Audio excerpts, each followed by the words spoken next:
पिछले कई दिनों से यूपी में लगातार बुलडोजर की कार्रवाई देखने को मिल रही है, लेकिन जिस दिन से प्रयागराज में उमेश पाल की गोली मारकर हत्या की गई, उसके बाद तो प्रशासन कुछ ज्यादा ही सख्ती के मूड में आ चुका है। जहां शुक्रवार को प्रयागराज में बुलडोजर ने एक मकान को ध्वस्तीकरण कर जमीन में मिला दिया, तो वहीं मऊ में बाहुबली मुख्तार अंसारी के बेटे अब्बास और उमर अंसारी के नाम से दर्ज मकान को भी ढा दिया गया।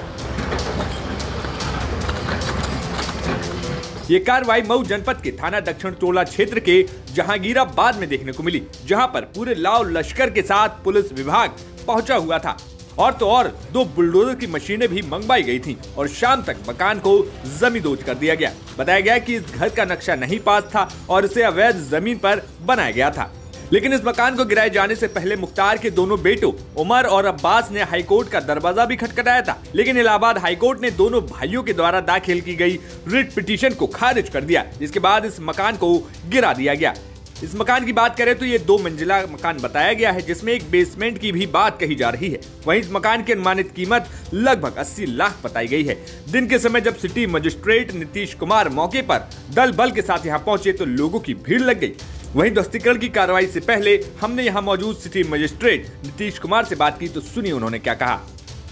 एक 2 मंजिला मकान है जिसमें बेसमेंट भी है।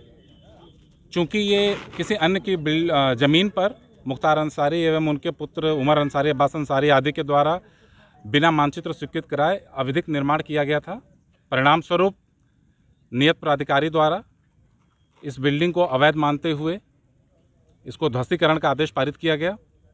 उसके विरुद्ध इनके द्वारा जिलाधिकारी महोदय अर्थात नियंत्रक प्राधिकारी महोदय के यहाँ अपील की गई, जो कि बलहीन होने के कारण निरस्त कर दी गई है। उसी के क्रम में यह ध्वस्तीकरण की कार्रवाई की जा रही है। कितना बड़ा मकान है ये 2 मंजिला मकान है, साथ में एक बेसमेंट भी है। कितनी अनुमानित कीमत होगी? देखिए, अनुमानित कीमत लगभग 80 लाख के आसपास होगी।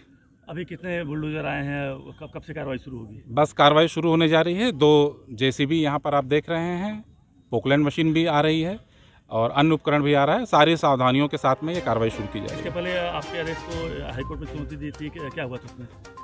देखिए, चूँकि एक्ट के अनुसार इनको सीधे माननीय जिलाधिकारी महोदय के यहाँ अपील करनी चाहिए थी।